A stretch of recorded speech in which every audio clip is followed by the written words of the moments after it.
Okay, so let's get into it. I wanted to share my experience with Troncase, and you definitely want to stay until the end because I think I found something, and you're gonna probably be just as shocked as I am. This is my first smart case contract. Um, with that being said, with Troncase.io, I'm not going to refresh it because I've tried to upload a video several times and I'm having complications with it. Now, that being said, this is Troncase.io, but if you go to it, there's a little dialog box that shows up and it all it says is Troncase Pro and the Telegram, the shortcut to the Telegram. That is disappointing. I think that they should either pull this website or they should put something saying, warning, we are no longer Troncase.io. This is concerning because a lot of people don't realize that, especially I think for those people who are still making contributions um, and are trying to withdraw, there's nothing to indicate that there's something severely wrong and that the rug has been pulled and that an exit scam has been performed here. Um, let's get into it. This is going to be very interesting, you guys. This part right here, I'm going to save that this on Tron Pro 2 for the end. It's going to be delicious, disturbing, I don't know. But on the old Tron case, it was the rewards were 300%, and you're going to want to pay attention to this version versus the quote unquote new version. So before you would get 0.1% for every 24 hours. The leader bonus, you would get zero point 0.1 additional fee every time platform distributes 20 million TRX referral rewards.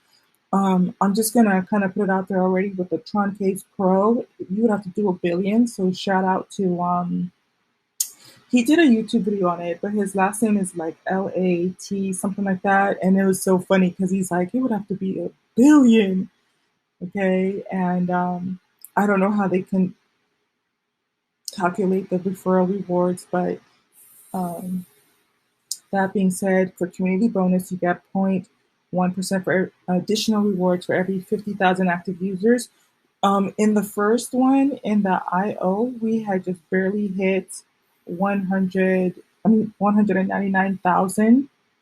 Sorry, guys, I have distracting noise back here.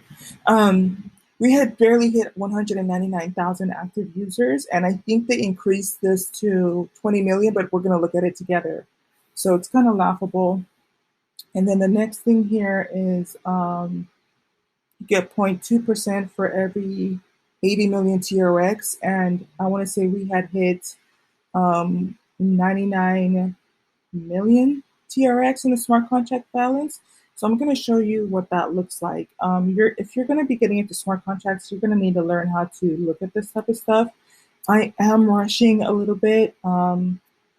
At this point, I've been trying to record all morning, and at some point, I'm not going to remember everything that I need to say again as I'm recording this. But when they talk about it, the balance going out to zero, that's what they're talking about right here. So one of the last times I refreshed it was 523, and then I watched it in live and living color when it dropped to zero. Had to pull the rug pulled right out from under you. And shout out to Unbroken Mindset. You can look at his YouTube video. They did a really good job of explaining what happened with the creator wallet address. Looks like the wallet address, they created several accounts and transferred the money to different wallets. And they pulled money out over time. So he does a really great job of explaining that. I'm fairly new to this, so just go listen to what he had to say. And I like how they set it up as opposed to there's another person on YouTube who's like, oh, it wasn't an exit scam, it wasn't a rug pull. And you're listening to him and he's talking and talking and talking and yes, he's going here and there and there. And it's all confusing and he's saying a whole bunch of everything and he's saying nothing at all. And I think that was just counterproductive.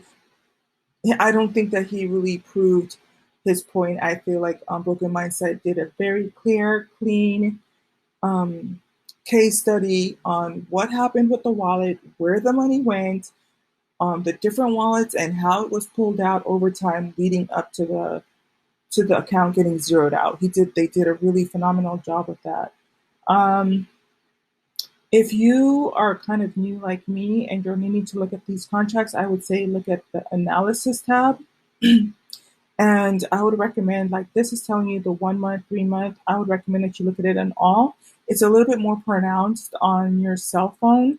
I feel like under the 1 minute, people weren't really grasping just how severe and steep the withdrawal was. It kind of put you into a lull or false sense of understanding what was really happening. But here, under all, you could see just how it got drained basically overnight. Another thing I was kind of disappointed in myself in is that I got in here. I got in, it was either the 30th or the 1st of July. And that should have been a red flag to me because as somebody who does day trading, I should have been able to see that um, we have what we call resistance and support levels. And I should have seen that there was such a dramatic fall that it should have been a red flag to me that something was happening in this area. And I should have waited for it to go up a little bit more before I, decided to proceed with my investment. But you can see as soon as I went in, it just basically bottomed out. It just zeroed out. Now, if you are in Tron Moon,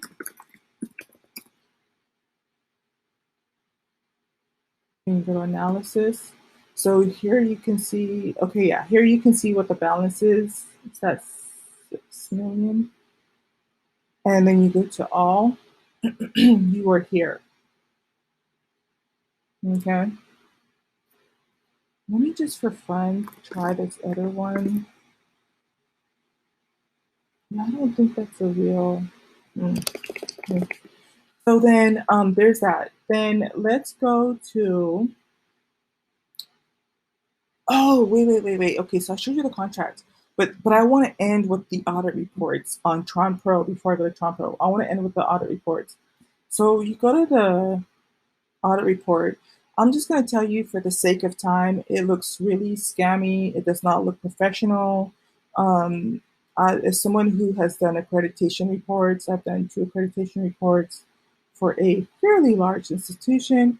I can tell you this is not, the language is not professional. Um, it doesn't look to be very credible. If I had seen this before, I would not have invested. I mean, there's several red flags, but hindsight is always clear. It's always 2020, right? Um, there were several interesting things here, like telescreen. You don't see what their name is until way down here. But yeah, the company is supposed to be telescreen.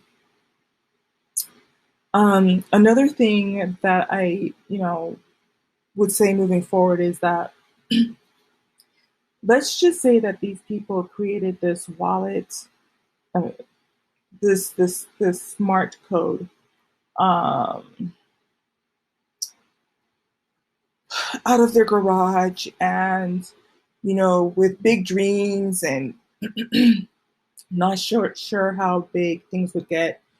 Part of my criticism for when it gets to the PRO point two or whatever, or 2.0, they didn't do it in the first one. They didn't check for third-party access, vulnerabilities, mathematical errors. They didn't check for what could have possibly zeroed out this count, or if it could have gotten attacked by bots, or what could have caused this issue, right?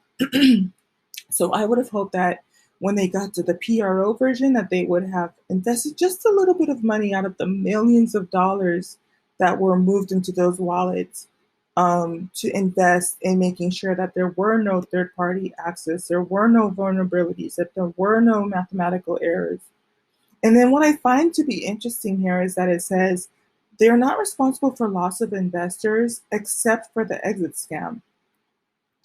I find that language to be very fascinating, just because um, that's why you kind of have people out there saying that there was no exit scam and there was no rug pull, and why they're pushing so hard to prove that that was the case.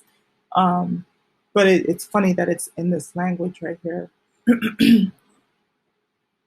They're not responsible except for if you can prove that it was an exit scam. And then part of the reason I think my pet peeve just moving forward is like, I'm just, when you talk about me being new to this whole process and trading and first time with the crypto, first time with the smart contract, I'm going to stick to things that are safer. I have some exciting things that I'm working on as we speak. And going to make sure that it's in the US and regulated. Still great returns. They're modest, but they're safe. Um, but this one, I mean, some of the little things you can see the grammatical use, which kind of tells on themselves too. So the telescreen team warns that this contract has been checked. You don't warn that a contract has been checked. You say the team has investigated, certified, verified that the contract was checked, right? So yeah, that's just, I just didn't find this to be very professional, you know. The second audit report is pretty telling too. And like I said, you're going to want to stay until the end because I have questions. I have questions. Okay. This report, considering the magnitude of how big this was, let's just give them the benefit of the doubt. They started this in their backyard somewhere, in a garage somewhere, probably didn't have the funds and access to formatting. This is someone who has done accreditation reports. This is someone who has people in their family that in the 8th grade were putting together way better presentations and reports, better table of contents than this. Okay. This is important. You're going to pay attention to this because in the pro, they use the same guy, Kishan Patel. Notice that it's prepared for Troncase IO. It was prepared in March 12 of 2020. Troncase was launched in December 24 of 2020. For considering the magnitude and the gravity of what we're working with here, some of these disclaimers are like 100 words, 25 words. What is this? 25 words, 75 words here. Considering, this whole account got zeroed out, and this is supposed to be the expert. We have no idea what the credentials are for this person. None. Which I find to be unprofessional. No address, contact information, organization address, corporate address, website, nothing.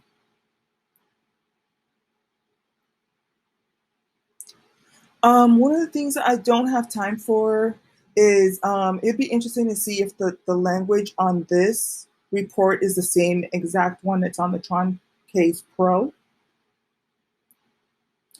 This was another thing I found interesting, and this is just me being a brat, but this kind of grinded my gears, and I saw this same thing in the Troncase Pro report, number 2. If that's a spell check for unit error, and there's no spacing, like that kind of stuff kind of grinds my gears. And this report looks so elementary. I would not have gotten into this if I had known what I was looking at. It's so basic. And then I found this to be interesting too. It says critical, you guys. And this is supposed to be low severity vulnerabilities, medium, and then critical. No critical vulnerabilities found. But that account, remember, this is for number 1. That account zeroed out and they have no way to account for it. And this is coming from an expert. And they went back to that same person. I wouldn't go back to that person. If I went to you to certify and to check for vulnerabilities, and you tell me that there's no critical vulnerabilities found, and then that thing zeroes out and you're blaming it on the community, yeah, I wouldn't go back to you. I would look for somebody with better credentials. Now, this, for the sake of time, I don't have time. These are low severity vulnerabilities. You can't even argue that these low severity vulnerabilities are not that big of a deal because something obviously went wrong and it zeroed out the account. Another thing I wanted to address is